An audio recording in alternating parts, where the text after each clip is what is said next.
বো নামের একটি লোক যাকে ছোটবেলা থেকে তার মা নিজের আঁচলের নিচে রেখে এমন ভয়ের পরিবেশে বড় করেছে যে বৃদ্ধ হবার পরেও বো সব ব্যাপারে একদম প্যারানয়েড হয়ে থাকতো। সব মাই বাচ্চাদের বিভিন্নভাবে ভয় দেখায়, কিন্তু বো এর মায়ের ব্যাপারটা ছিল একদম এক্সট্রিম। একটা উদাহরণ দিলেই বুঝবেন। বো এর মা বোকে বলেছিল তাদের বংশে এমন একটা রোগ আছে যে তাদের বংশের ছেলেরা মেয়েদের সাথে শারীরিক সম্পর্ক করলেই মারা যায়। তার বাবা তাকে জন্ম দেওয়ার জন্য তার মায়ের সাথে একবার সঙ্গম করেই মারা গেছে। তার দাদা পরদাদাও এই একইভাবে মৃত্যুবরণ করেছে। এই কথা বিশ্বাস করে বউ বৃদ্ধ হয়ে যাবার পরেও বিয়ে শাদী না করে ভার্জিন দিন কাটাতে থাকে। সে তার মায়ের কথায় এমন প্যারানয়েড হয়ে থাকতো যে তার জীবনটা সে অনেকটা ছোট বাচ্চাদের মতো করেই কাটাতো। বো ইজ অ্যাফ্রেড সিনেমাটা একটু কমেডি হরর টাইপের। চলুন দেখে নেওয়া যাক সিনেমার এক্সপ্লেনেশন ভিডিও। ছোটবেলা থেকে তীব্র ভয়ের মধ্যে বাস করায় বড় হবার পরে বো স্বাভাবিক জীবনযাপন করতে অক্ষম হয়ে পড়ে। তাকে রেগুলার সাইকিয়াট্রিস্টের কাছে যেতে হয়। তবে এই থেরাপিস্ট কিন্তু তার মায়েরই ঠিক করা। তার কাছ থেকে বো জানতে পারে তার বাবার মৃত্যুবার্ষিকী উপলক্ষে আগামীকাল তার মায়ের বাসায় তাকে যেতে হবে। বো যখনই তার মায়ের বাসায় যায় সে কিছু দুঃস্বপ্ন দেখে ভীষণ ভয় পায়। তার থেরাপিস্ট ভয় নিয়ন্ত্রণ করার জন্য বোকে কিছু ওষুধ লিখে দেয়। তবে এই ওষুধ খাবার পরে অবশ্যই পানি খেতে হবে। বো ডাক্তারের চেম্বার থেকে নিজের বাসায় ফিরে আসতে আসতে তার মায়ের জন্য একটা মেরি এর ছোট্ট পুতুল কেনে। বো এই শহরে একা থাকে, তবে তার বাসার এলাকাটা ভয়ঙ্কর অপরাধপ্রবণ এলাকা। এর আশেপাশে থাকে ভয়ঙ্কর কিছু লোকেরা, সবসময় যারা বউকে দেখলেই ধাওয়া করে, যেন বউকে ভয় দেখিয়ে এরা মজা পায়। কোনো কারণে বাইরে বের হলে বউ দৌড়ে তার ফ্ল্যাটে ঢুকে যায়। এদের ভয়ে বউ তাই খুব বেশি বাইরেও বের হয় না। রাতে ঘুমাতে যাবার আগে বো এর ড্রয়ারে এলাইনা নামের একটি মেয়ের ছবি আমরা দেখতে পাই। এই এলাইনা হলো বো এর ছোটবেলার একমাত্র প্রেম। পরদিন তার মায়ের বাসায় যেতে হবে, সেজন্য বো আগে আগে ঘুমিয়ে পড়ে। হঠাৎ কেউ একজন বো এর বাসার দরজায় নক করে নিচ দিয়ে একটা কাগজ রেখে যায়। বো বিছানা থেকে উঠে দেখে সেখানে লেখা, তুমি কি প্লিজ তোমার বাসা থেকে বাজানো গানের ভলিউমটা একটু কমাতে পারো? কিন্তু বো তো আসলে কোনো গানই বাজাচ্ছিল না, তাই সে চুপচাপ গিয়ে আবার শুয়ে পড়ে। কিন্তু 1 ঘন্টা পর পর বাইরে থেকে এরকম উড়ো চিঠি আসতে থাকে, আর শেষ চিঠিতে বলা থাকে, ঠিক আছে, তুমি যখন সাউন্ড কমাবে না তখন আমিও ফুল ভলিউমে মিউজিক বাজাবো। এর ঠিক পরেই পাশের ফ্ল্যাট থেকে ভেসে আসে ফুল ভলিউমে মিউজিক। আসলে তারা বাড়ির ভেতরে পার্টি করবে এটা আগেই প্ল্যান ছিল, কিন্তু বো যাতে বাড়িওয়ালার কাছে বিচার দিতে না পারে সেজন্য ভৌতিক চিঠি দিয়ে তারা আগে থেকেই বোকে ভয় দেখালো সারা রাত। রাতে ঘুম না হওয়ায় পরদিন বো ঘুম থেকে উঠে বিকাল 4টায়, 5:30টায় ছিল তার ফ্লাইট। আজ তো তাকে তার মায়ের বাসায় যেতে হবে। বো তাড়াহুড়া করে সবকিছু গোছগাছ করে বের হতেই যাবে, তখনই তার মনে পড়ে তার দাঁত পরিষ্কার করার ডেন্টাল ফ্লস সাথে নেয়নি। বাসার চাবি এবং ব্যাগ দরজার বাইরে রেখে 20 সেকেন্ডের মধ্যেই সে বাথরুম থেকে সেটা নিয়ে এসে দেখে তার ব্যাগ এবং বাসার চাবি দুটোই গায়েব। বো তো হতাশায় মুষড়ে পড়ল। নিশ্চয়ই বাড়ির আশেপাশের চোরের দলের কেউ তার সবকিছু চুরি করে নিয়ে গেছে। হতাশ হয়ে সে তার মায়ের কাছে ফোন দিয়ে বলে, মা, আমার বাসার চাবি আর ব্যাগ চুরি হয়ে গেছে, আমি আসতে পারছি না। তার মা ব্যাপারটায় অনেক রেগে যায় আর বউয়ের কথা বিশ্বাস না করে ফোন কেটে দেয়। এমন সময় বউয়ের আবার মনে পড়ে তার বাসার চাবি যেহেতু চুরি হয়েছে, তার মানে চোর যে কোনো সময় তার বাসায় ঢুকে পড়তে পারে। এই ব্যাপারটা নিয়ে সে খুব ভয় পেতে থাকে। এই ভয়ে সে থেরাপিস্টের দেয়া ওষুধটা খেয়ে নেয়, কিন্তু খাবার পরে দেখে তার বাসায় কোনো পানি নেই। বাড়ির সামনে একটা স্টোর আছে, কিন্তু বো বাইরে এত মানুষ দেখে ভয়ে বের হতে চাইছিল না। কিন্তু এরপর সে যখন ইন্টারনেটে সার্চ দিয়ে দেখে যে সেই ওষুধ খাবার পরে পানি না খেলে মৃত্যু ঝুঁকি আছে, তাই সে একটু সাহস সঞ্চয় করে নিচে নামে। বাড়ির সদর দরজার তালার চাবিও তো এখন আর তার কাছে নেই, তাই সে দরজার ভেতরে একটা মোটা বই দিয়ে রাখে যাতে দরজা লক না হয়ে যায়। বাইরে থাকা ভয়ঙ্কর মানুষদের কোনো রকমে এড়িয়ে সে দোকানে তো পৌঁছায়, কিন্তু সেখানে পানি খাবার পরে সে বিল দিতে গিয়ে দেখে যে তার ক্রেডিট কার্ড কাজ করছে না। সম্ভবত সে যেহেতু তার মাকে বলেছে সে আসতে পারছে না, তাই তার মা রাগে বো এর ক্রেডিট কার্ড বন্ধ করে দিয়েছে। এরই মধ্যে বো দেখতে পায় আশেপাশে সেই অপরাধীরা দরজা খোলা পেয়ে একে একে তার বাসায় ঢোকা শুরু করে দিয়েছে। বো দোকানের মালিককে মানিব্যাগ হাতড়ে অল্প যা ছিল তাই দিয়ে আবার দৌড়ে যেতে থাকে তার বাসার দিকে, কিন্তু ততক্ষণে বাসার দরজা তারা ভেতর থেকে লক করে দিয়েছে। অগত্যা উপায় না পেয়ে বো পাশের একটা আন্ডার কনস্ট্রাকশন সাইটে আশ্রয় নেয়।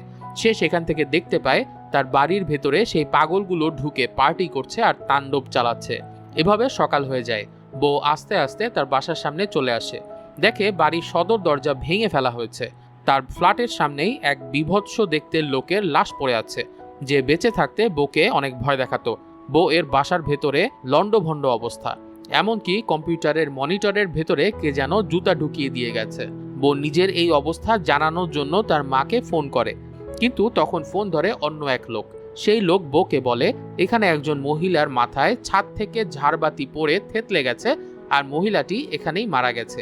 বউ বিশ্বাস করতে পারে না যে তার মা মারা গেছে। সে ফোন কেটে আবার ফোন দেয়, কিন্তু এবারও একই কথা শুনে। মৃতদেহের পকেট থেকে আইডি বের করে ওপাশ থেকে লোকটি বলে নিহত নারীর নাম মোনা ওয়াজারম্যান।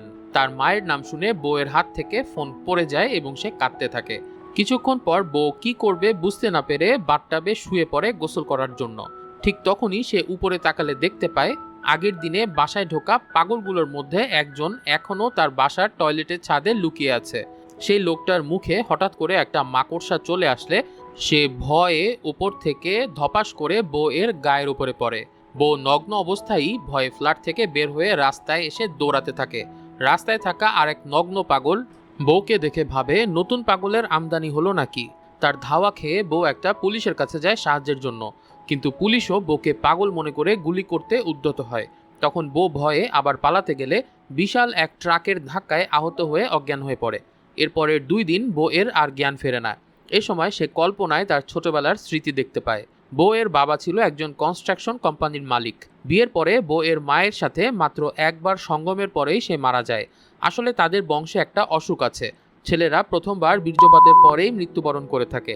এই অসুখের কারণ দেখিয়ে বউয়ের মা সবসময় তাকে নিষেধ করত যে খবরদার, তোমার পক্ষে কিন্তু প্রেম করা সম্ভব নয়। তার মায়ের ছিল একটা ক্রুজ শিপের ব্যবসা। সেখানে এলাইনা নামের একটা সুন্দরী মেয়েকে দেখে বউয়ের খুব ভালো লেগে যায়।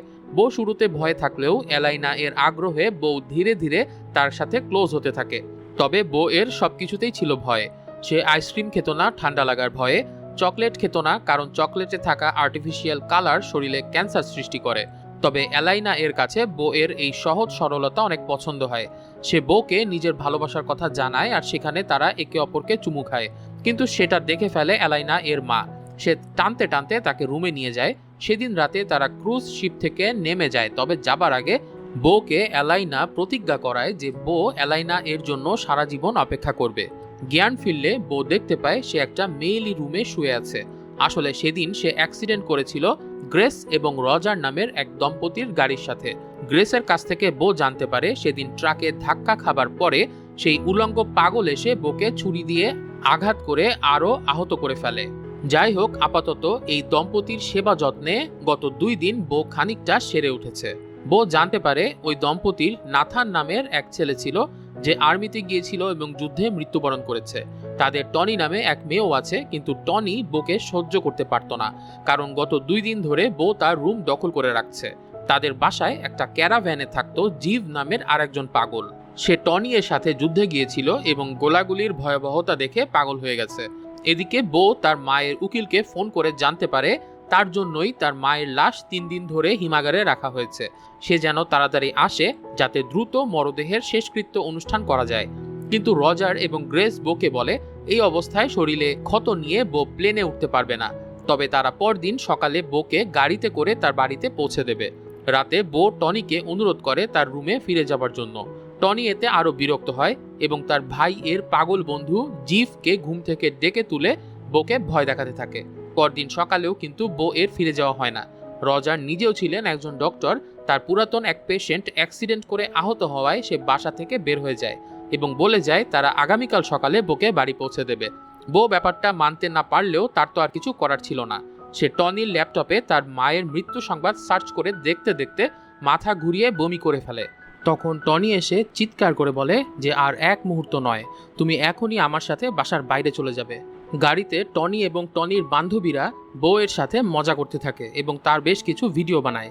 তারা বউকে জোর করে ভয় দেখিয়ে নেশা জাতীয় ধূমপান করায়, যার ফলে বউ একদম চলে যায় অন্য জগতে। এরপর তারা বউকে বাড়িতে রেখে যায়। এদিকে বউয়ের আরও এক রাত থাকতে হবে দেখে টনি আরও রেগে জিপকে লেলিয়ে দেয় বউকে মারার জন্য। তবে রজার এবং গ্রেস মিলে জিপকে শান্ত করে। পরদিন সকালে বউ দেখতে পায় এতদিন এই বাসাতে তার সব কার্যক্রম ভিডিও করে রাখা হয়েছে। সে কিছুটা ভয় পেয়ে যায়। এমন সময় টনি গোলাপি আর পেস্ট কালার নিয়ে বোকে নিয়ে যায় তার মৃত ভাই নাথানের রুমে। যেহেতু বো এতদিন তার রুমে ছিল, তার বিছানায় ঘুমিয়েছে, তার টয়লেট ব্যবহার করেছে, তাই সে আর ওই রুমে থাকবে না।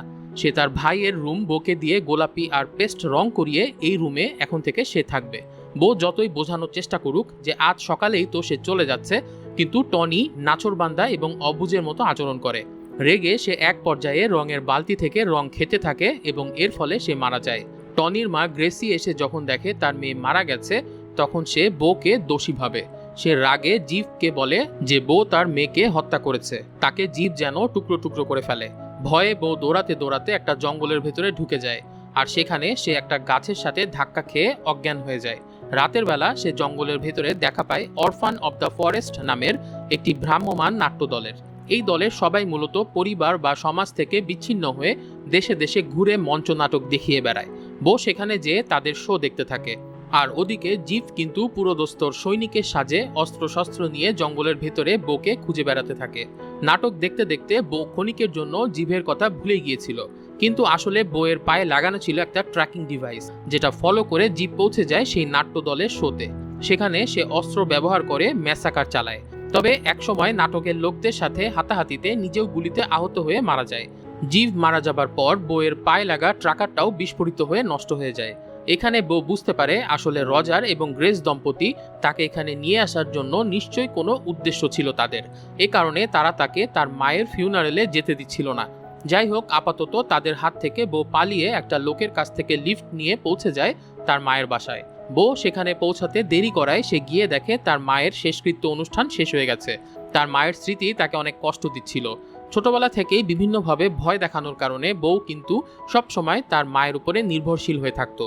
বড় হয়ে যাবার পর বউ তার মায়ের কাছ থেকে আলাদা থাকতো, যেটা আমরা দেখেছি। কিন্তু তার মায়ের সবসময় একটা ভয় ছিল যে বউ যদি কখনো স্বাবলম্বী হয়ে যায় তাহলে হয়তো তার সঙ্গে আর যোগাযোগ নাও রাখতে পারে। বউ এখানে তার মায়ের লাইব্রেরিতে বেশ কিছু লোকের ছবি দেখে, যে ছবিগুলো আসলে ছিল তার সেই বাসার আশেপাশে থাকা অপরাধী মানুষগুলোর। এখান থেকে আমরা বুঝতে পারি আসলে বউ যে এলাকাটাতে থাকতো সেই এলাকায় তার মা মোনা বেশ কিছু অপরাধীকে ভাড়া করে রেখেছিল। এদের প্রধান কাজ ছিল বউ বাসা থেকে বের হলেই তাকে ভয় দেখানো। এদের ভয়ে বউ খুব কম সময়ই বাসা থেকে বের হতো এবং এই কারণে সে কখনো কোনো চাকরি করতে পারেনি। তাই বৃদ্ধ হয়ে যাবার পরেও তার মায়ের উপরে তাকে নির্ভরশীল থাকতে হয়েছে। একটা মিশ্র অনুভূতি নিয়ে বউ রাতে ঘুমাতে যায়, কিন্তু তখনই বাইরে থেকে কোনো একজন মহিলা তাকে ডাকতে থাকে। বাইরে গিয়ে দেখে তার মায়ের শেষকৃত্য অনুষ্ঠানে যোগ দেওয়ার জন্য একজন মহিলা এসেছেন। তবে মহিলা ভেবেছিল অনুষ্ঠানটি রাতে হবে, সকালে নয়। সে তার সাথে আনা ফুলগুলো রেখে বের হতে যাবে, তখনই বউ মহিলাটিকে চিনতে পারে। এই মহিলাটি হচ্ছে তার শৈশবের সেই প্রেমিকা এলাইনা। বউ এলাইনাকে তার পরিচয় দিলে এলাইনাও আবেগে আপ্লুত হয়ে পড়ে। সে যখন জানতে পারে বউ এতগুলো বছর ধরে এলাইনার জন্য অপেক্ষা করেছে এবং এখন এই বৃদ্ধ অবস্থাতেও সে ভার্জিন আছে, এটা শুনে এলাইনা বউকে নিয়ে তাড়াতাড়ি বেডরুমে চলে আসে। বেডরুমে এসে তারা মিলিত হয়, আর বউও চিন্তা করে এখন তো সে বৃদ্ধ হয়ে গেছে, তাই এলাইনার সাথে মিলিত হবার ফলে তার যদি মৃত্যুও হয় তাতেও তার কোনো আফসোস নেই। কিন্তু সঙ্গম শেষে বউ যখন দেখতে পায় যে তার মৃত্যু হয়নি, তখন সে বুঝতে পারে আসলে তার মা তাকে মিথ্যে বলেছিল। সে যাতে কোনো মেয়ের সাথে প্রেম না করে সেজন্য ছোটবেলা থেকে তার মা তাকে মিথ্যা বলে বড় করেছে। এরপরে তারা আবারও মিলিত হয়, কিন্তু এই বৃদ্ধ বয়সে এত শারীরিক ধকল না নিতে পেরে দেখা যায় এলাইনা নিজেই হার্ট অ্যাটাক করে মৃত্যুবরণ করেছে। বউ ভয়ে বিছানার পাশে লুকিয়ে থাকে, আর এমন সময় আমরা দেখতে পাই দরজা দিয়ে রুমের ভেতরে ঢুকেছে বউ এর মা।